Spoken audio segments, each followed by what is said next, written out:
On pre-legislative update, you've read the papers. The state right now is facing anywhere from, I've seen it reported as little as $11 billion deficit, as much as it's come out in the last couple of days as it could be as much as a $25 billion deficit when the legislature convenes in January. TEA has been asked to reduce their expenditures by 10%, and those reductions are likely going to go into the foundation school program, which includes school funding. There's been rumors of cuts to school district target revenue anywhere from $350 per weighted ADA, which would mean about a $747,000 reduction in funding to Glen Rose, or not a reduction in funding, reduction in the amount we're allowed to keep per student, since we don't get state funding. It could be anywhere from $350 per weighted average daily attendance to 10%. A 10% reduction to our target revenue would be, we'd lose $787 per student, which would be almost $1.7 million. So those are the things that have come out. This year we had a M&O budget of about $18,776,000. Roughly right at $15 million of that was in salaries and benefits. So you don't cut $1.7 million out of your budget without reducing staff and salaries and benefits in some form if we had to do that. There's been talk about a statewide property tax. You've heard a couple of legislators have proposed that. That would require a constitutional amendment that would have to be approved by the voters. The proponents of a statewide property tax will say that it eliminates Robin Hood. With statewide property tax, there's no Robin Hood, but in reality, everything's Robin Hood, because the state's going to tax everything, keep it, and send you back what you earn amount per student. The statewide property tax does not bring any additional money into the state funding system. It has the same amount of money, but it changes how that pie is sliced. And I don't think Chapter 41 school districts are not going to get the same slice of pie as they had with the previous system. It would also create a statewide property tax rate. The last time this was proposed, I believe 4 years ago in the session, all the taxes would be collected at the state, but 4 years ago they were proposing a statewide tax of $1, M&O tax of $1. A $1 M&O tax rate is going to raise our tax rate 18 cents.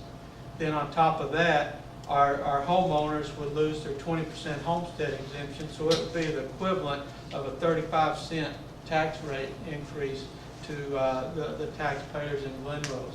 18% to the businesses, 35%, 18 cents, 35 cents to homeowners, because they're going to lose that optional 20% homestead exemption. And while our homeowners are going to pay 35 cents more or 35 cents higher on the tax rate, the district's probably going to keep less money than we had before. So it doesn't do away with recapture. It's the ultimate recapture. Everything is subject to recapture at the state level. The state takes all the money, sends it back to the district. So not only would we lose our local right to set our own tax rate, we're also going to get back less money, more than likely, than we would under the current system. The TASB plan, I've given you a copy of the TASB plan. The TASB plan has been filed by the Texas Association of School Boards. It replaces the current two-tiered target revenue system with a single-tiered target revenue system when calculating the maintenance and operation funding. District's revenue is calculated by multiplying the district's weighted average daily attendance times the district's M&O tax rate and using a single guaranteed yield. A hold harmless minimum gain guarantee or annual gain limit is also described in the article. But the questions I have with the TASB, they're saying it holds everybody hold harmless, and there's a minimum $30 per watt increase. It does not say what's going to happen to the tier 2 pennies. Are they included in the hold harmless, or are they not?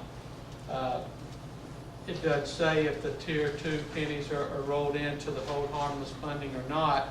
And if they are, the tier 2 pennies are going to be frozen forever. What the tier 2 pennies generated in this school year will be frozen. So if your values went up 10% next year, 5%, you're going to keep those tier 2 pennies. If they're held harmless, they're going to bring in the same amount of revenue as they did the year before, no matter what your property tax gains may have been.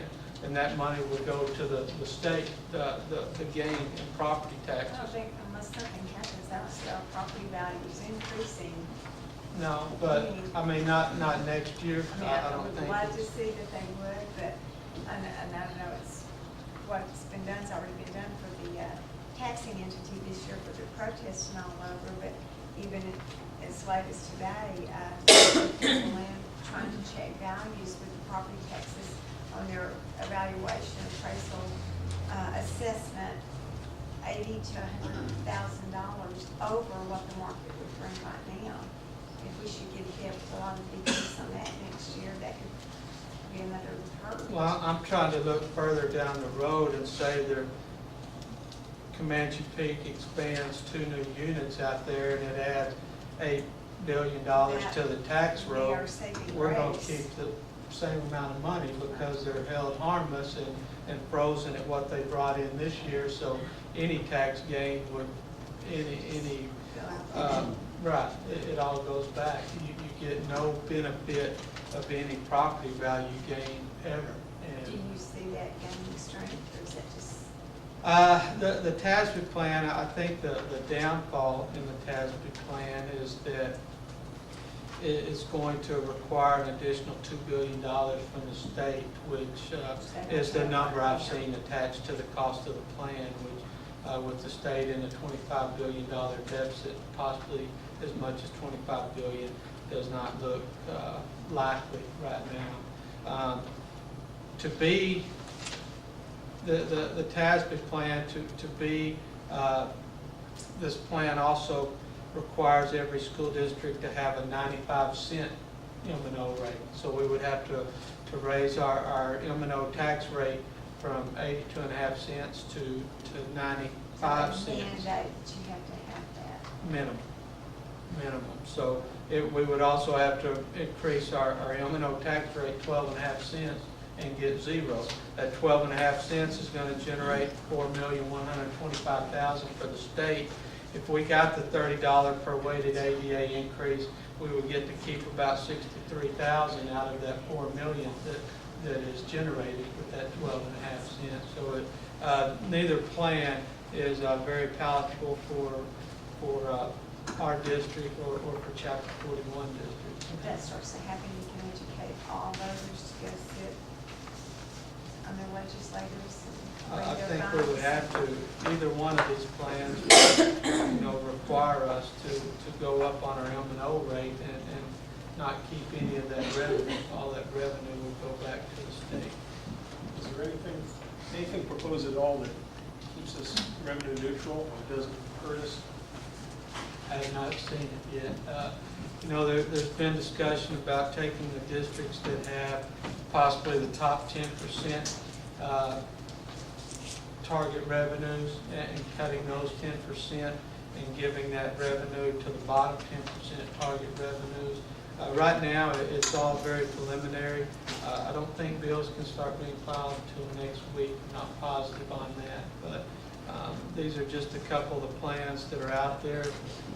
I've always told you one thing about the legislative session is that no school district has ever come out with less than what they went in with. But I have a feeling and have been told that this year is much different with the deficit that they have going in. There is possibly going to be winners and losers, school districts in this session. School districts that gain additional revenue and school districts that are going to lose revenue. So we'll stay on top of the legislative process and let you know as those things are filed. I'd like to a temporary solution to the whole issue where we keep exactly what we have, not money, but and what golden pennies and what we are waiting, hold harvest. There- Never yet there have has a been- temporary The decrease in the, formulas, everything. yeah, for a 2-year period where the costs are bad, which then they can revert back to where they were. There has been some discussion about if they ever get the $830 million dollars that was allocated for Texas through the Saving Jobs for Teachers. I don't remember the exact title of that money that Texas couldn't get until they pledged that they were going to keep their level of education spending constant for the next 2 years.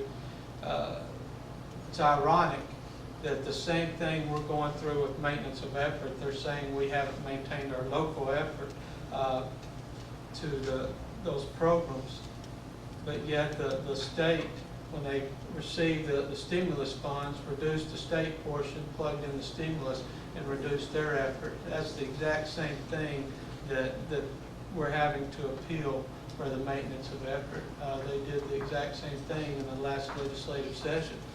Took out state money, plugged it with the federal money. And that's the thing that you're not allowed to do, is supplant what was there prior.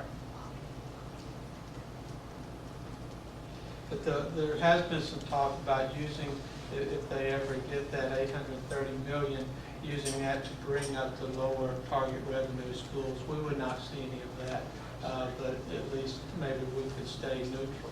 That's still the best scenario. That's the best case scenario, right, for us.